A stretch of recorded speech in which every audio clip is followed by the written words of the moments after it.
Hello बच्चों, good morning. Class 10th exercise 10.2 वास्तविक संख्या में चल रहे हैं हम लोग। क्लास 10th है बच्चों, रियल नंबर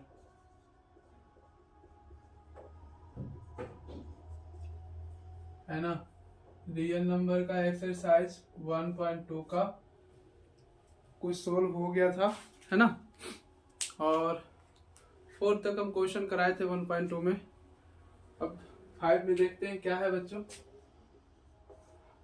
5 में कह रहा है बच्चों कि जांच कीजिए कि क्या किसी प्राकृत संख्या के लिए संख्या 6n अंक प्राप्त पर समाप्त हो सकते हैं। यानी कि कह रहा है ना बच्चों कि जांच कीजिए ऐसा संख्या 6n के लिए कि क्या हो, समाप्त हो। समाप्त मतलब 0 आना चाहिए बच्चों, है ना।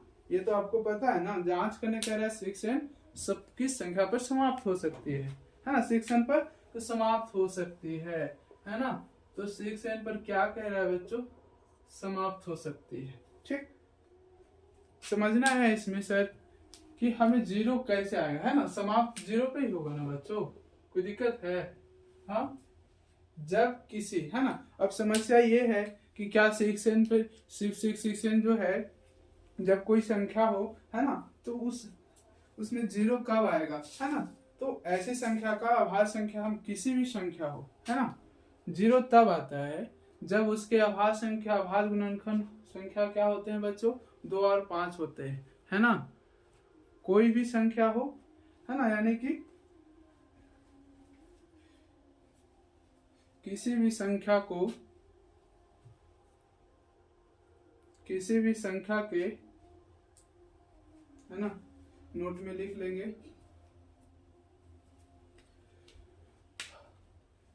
अंत या समाप्त कर रहा है ना बच्चों, तो अंत में 0 आए, है ना। किसी भी संख्या के अंत में क्या आए, 0 आए। तो इसमें नोट एक बात करनी क्या है बच्चों, है ना, ये हम लिख देते हैं, इसको नोट कर लीजिएगा आप लोग, है ना। ये आपके सवाल आते हैं, क्वेश्चन पूछा गया भी है। इस टाइप बहुत हार्ड नहीं होता, बस एक कंसेप्ट या एक, है ना, ध्यान रखने वाली चीज होती है। इसमें क्या होती है बच्चों, तो कह रहा है ना किसी भी, है ना, ध्यान रखना है क्या, किसी भी संख्या के अंत में 0, अंत में क्या, 0 तब होगा जब उस संख्या का अभाज्य गुणनखंड 2 और 5 हो। समझे बच्चे। तो सर हम देख लेते हैं 6n का अभाज्य गुणनखंड 2 और 5 आता है नहीं बच्चों। देखिए यहाँ पर, अब इसको हम करेंगे 2 इंटू 3, है ना। इस पर n लिख सकते हैं ना, और फिर इसको हम चाहे ऐसे भी लिख सकते हैं 2 पर n इंटू 3 पर n, है ना। तो इस बता सकते हैं इस संख्या का अभाज्य गुणनखंड क्या आया, 2 और 3।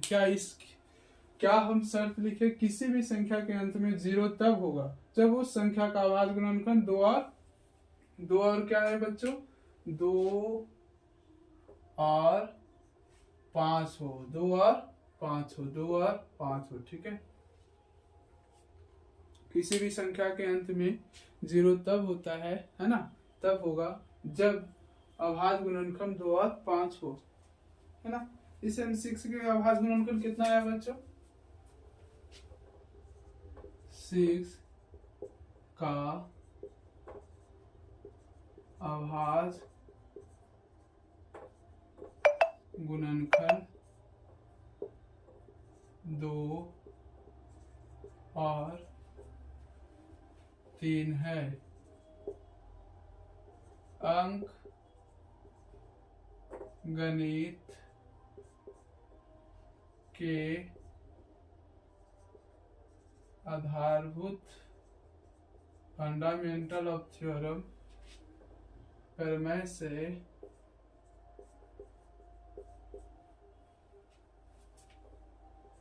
6n का, इसमें बहुत कुछ लिख सकते हैं, आभास गुणनखंड है ना, दो और बोलिए बच्चों, और कुछ लिख सकते हैं इस पे?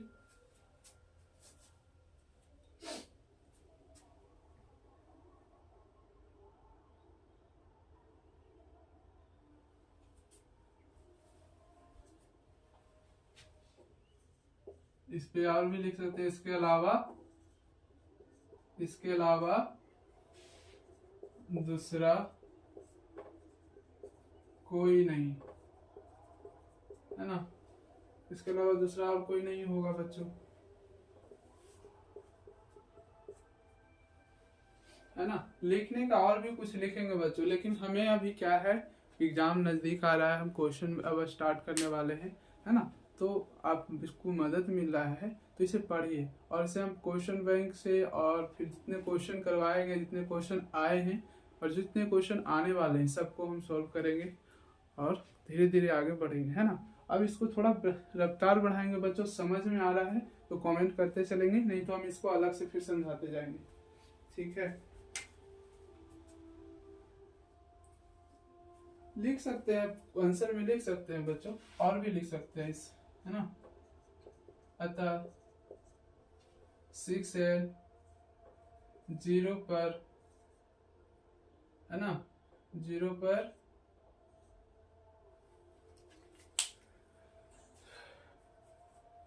पर समाप्त नहीं होगा,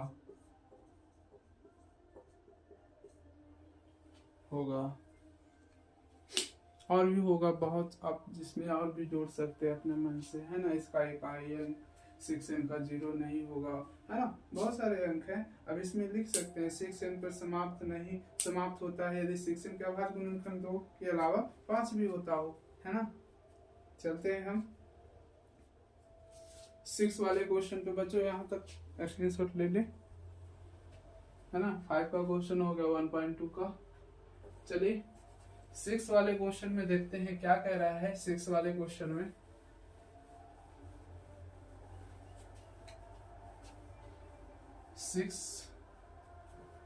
क्या कह रहा है बच्चों, है ना। 6 क्वेश्चन में क्या कह रहा है कि बताएं कि 7 गुना 11 गुना 13 प्लस, है ना, क्या कह रहा है बताने के लिए, भाज है, संख्या है ना। तो कह रहा है ना 7 गुना 11 गुना 13 गुना, यही है ना बच्चों, नहीं प्लस, है ना, प्लस 13 क्या भाज है कि नहीं, है ना। तो हम ये भाज और अभाज्य संख्या पढ़ाए थे, प्राइम नंबर और कंपोजिट नंबर बच्चों, है ना। एक जगह एक बार फिर से याद दिला देते हैं, भाज संख्या क्या होता है और अभाज्य संख्या क्या होता है। देखिए बच्चों, भाज जो होता है, भाज जो होता है बच्चों, जैसे हम 8 ले लिए, है ना। 8 देखिए 1 का टेबल में भी आता है और खुद का टेबल में भी आता है, 4 का भी टेबल में आता है, 2 के, यानी कि ये अपने स्वयं के और 1 के टेबल के अलावा जो दूसरे टेबल में भी आता हो वह भाज्य संख्या है बच्चों, ठीक है। अब अभाज्य संख्या एक बार फिर सीख लेते हैं। अभाज्य संख्या जैसे 2 है 1 के टेबल में और 2 के टेबल, और किसी के टेबल में नहीं आएगा, 3 हो गया, है ना। यानी कि अभाज्य संख्या क्या कह रहा है ना, कि हम जो है ना 1 के टेबल में आएंगे और एक खुद का टेबल में आएंगे और किसी टेबल में नहीं आएंगे, वो अभाज्य संख्या है, ठीक है दोस्तों। अभाज्य पहचानने आ गया, तो अब इस क्वेश्चन में मदद मिलेगी हमें, कैसे मदद में हेल्प लेते हैं इससे। अब जैसे यहाँ पर तो, है ना, बताइए इस संख्या का उभयनिष्ठ संख्या क्या है बच्चों, 13 है ना। उभयनिष्ठ का मतलब कॉमन होता है ना। उभयनिष्ठ कॉमन संख्या 13 है। अब 13 हम कॉमन ले लेते हैं इसमें बच्चों, तो 7 इंटू 11, है ना, प्लस 1 होगा ना। कोई दिक्कत है यहाँ तक, कोई दिक्कत है?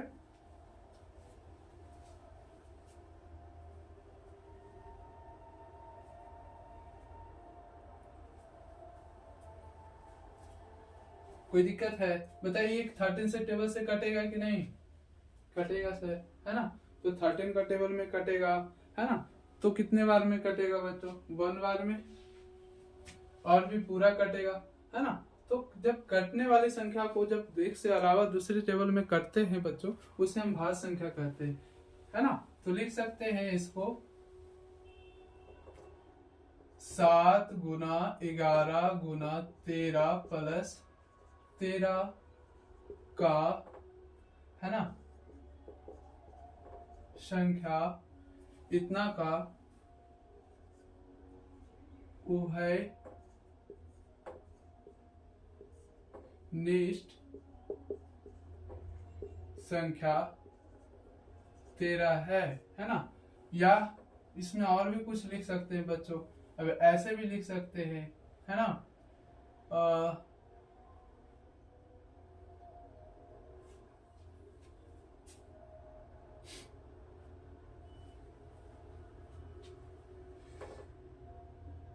7 गुना 11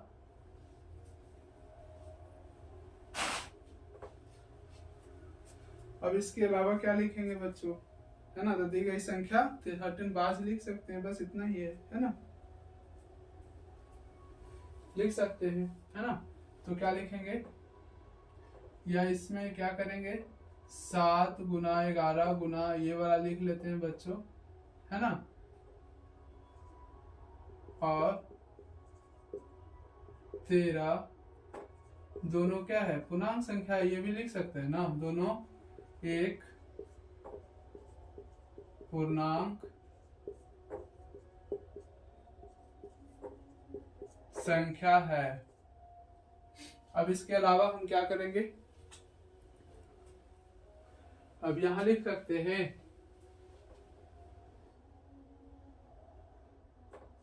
7 गुना 11 गुना 13 प्लस 13 एक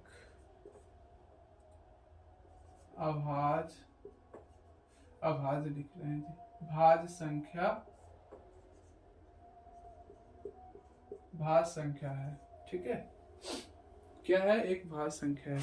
अब इसमें एक और क्वेश्चन पूछ रहा है बच्चों, इसमें एक और क्वेश्चन बस इसी धार पर है ना। क्या पूछ रहा है क्वेश्चन, एक और क्या है इसमें,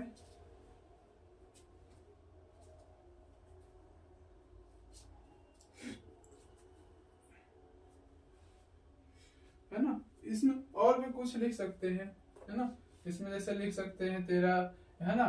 13 से भाज्य संख्या है, इतना का यह एक भाज्य संख्या है ना। दी गई संख्या 13 से भाज्य है। अब देखते हैं हम नेक्स्ट वाले में क्या है इसका। यहां तक आ गया समझ में?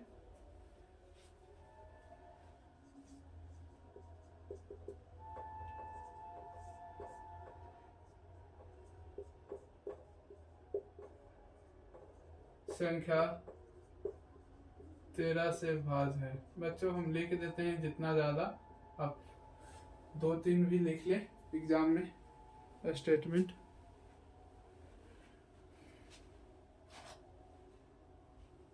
ठीक है। अब 6 में और कुछ है क्वेश्चन, और क्या है बच्चों, कह रहा है ना कि 7 इंटू 6 इंटू 5 इंटू इस, है ना। तो यहाँ पर मान लीजिए बच्चों, ये तो सॉल्व हो गया, इतना तक लिख लिए होंगे, है ना। अब नेक्स्ट इसी में हम लिखते हैं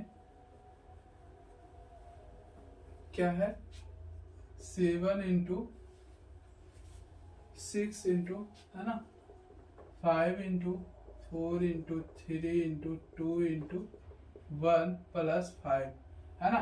अब बताइए इसमें उभयनिष्ठ संख्या कौन सी है बच्चों, कौन सी उभयनिष्ठ संख्या? हाँ सर है ना, 5 है ना, 5 सर। मल्टीप्लाई देखिए बीच में एक 5 है, इससे 5 हटाएंगे ना, तो 1 6 into 4 into 3 into 2 plus into 1 plus 1, है ना। इसका कॉमन निकल गया ना बच्चों, 5 कॉमन उभयनिष्ठ संख्या। यहाँ पर हम लिख सकते हैं, बस इसको हटाइए, लिखिए, है ना। इसके जगह पर हम बस ये लिख देते हैं 7 into 6 into 5 into 4 into 3 into 2 into 1 plus 5 का उभयनिष्ठ संख्या क्या है, 5 है। ठीक है, यहाँ पर ये भी लिख सकते हैं बच्चों, है ना। 7 into 6 into 4 into 3 into 2 into 1 plus 1 और 5, दोनों एक पूर्णांक संख्या है ना। यहाँ पर ये भी लिख सकते हैं। अब सर भाज है कि नहीं, देखिए 5 से भाज है कि नहीं बच्चों, 5 से भाज है ना, जो भाज हो रहा है तो वो भाज संख्या होगा ही, है ना। तो यह एक भाज संख्या है, क्या है, 7 into 6 into 4 into 3 into 2 into 1 plus 1, एक भाज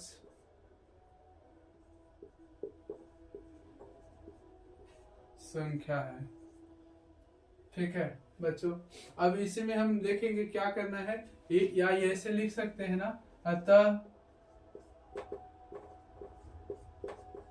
दी गई संख्या 5 से भाज है।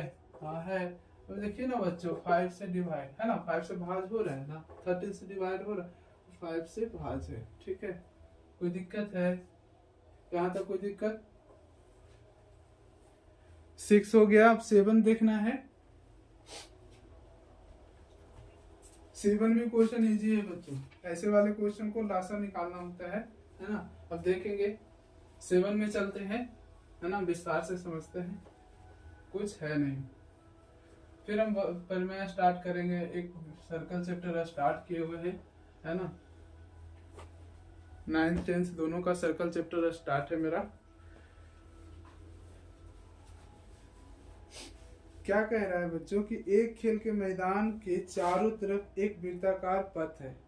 एक खेल का मैदान है, ठीक है, मान लीजिए कोई मैदान है ऐसे, ठीक है, मैदान ऐसा ही होता है, उसके बीच में एक क्या है, एक वृत्ताकार पथ है ना। रनिंग करते हैं हम लोग, फील्ड गए होंगे, रनिंग करते करते गोल बना देते हैं, है ना, तो वो पथ हो जाता है बच्चों। फिर सोनिया जो है इस मैदान का पूरा चक्कर लगाने में 18 मिनट लगाती है। क्या कह रहा है, सॉल्व, है ना, किस क्वेश्चन का बच्चों, 7 का। बहुत इजी है। अब देखिए कह रहा है ना कि सोनिया जो है ना, सोनिया वो इस चक्कर को ना, पूरा इस चक्कर को लगाने में, इस चक्कर को, सोनिया है, मान लीजिए सोनिया है ये, है ना, झूठा झूठी बना देते हैं। सोनिया क्या है, 18 मिनट लगाती है। कितना मिनट लगाती है बच्चों, 18 मिनट, है ना।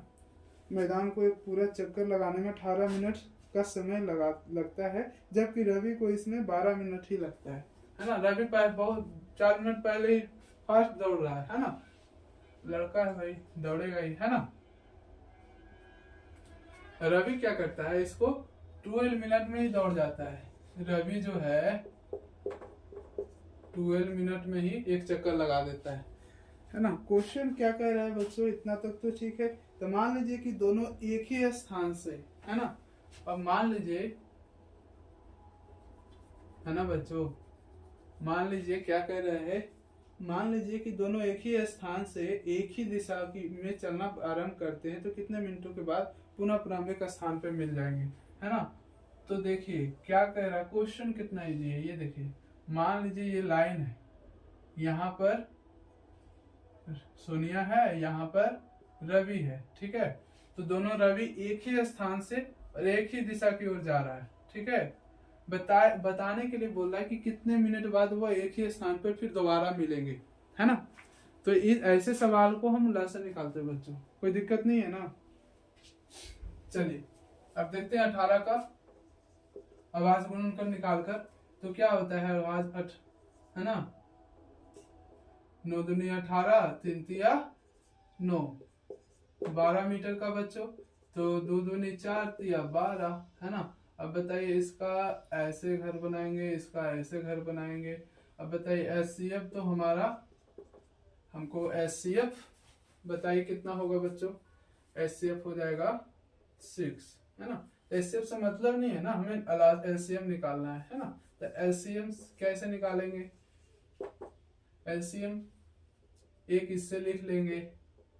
और जो बचा एक इससे लिख लेंगे, और जो बचा है बच्चों उसको मल्टीप्लाई कर देंगे। कितना हुआ? तो 3 दूनी 6 या 6 या 18 दूनी 36, 36 मिनट है ना। 36 मिनट बाद वह दोबारा एक स्थान पर मिल जाएगी, है ना। तो क्या लिखेंगे वह 36 मिनट बाद? क्या लिख सकते हैं? अतः वह 36 मिनट के बाद मिलेंगे, है ना, एक ही स्थान पर। अतः वे, या रवि या सोनिया लिखिए ना, वे 36 मिनट बाद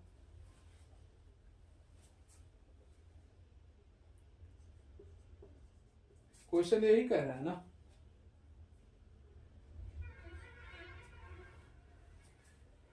बाद जो क्वेश्चन लिख रहा है वही लिख दीजिए, प्रारंभिक स्थान पर, है ना। तो प्रारंभिक स्थान पर मिल जाएंगे या मिलेंगे, है ना, मिलेंगे। ओके, डन डन डना डन हो गया, क्लियर। अब 1.3 को हम बताएंगे बच्चों यहाँ तक के लिए। अगले नेक्स्ट वाले वीडियो में हम 1.3 को क्लियर कराएंगे। बहुत ईजी है उसमें, है ना। वो अप्रमेय संख्या देखनी है। यहाँ तक के लिए धन्यवाद बच्चों, बेस्ट ऑफ लक। मन लगा कर पढ़िए, बस यही कहूँगा।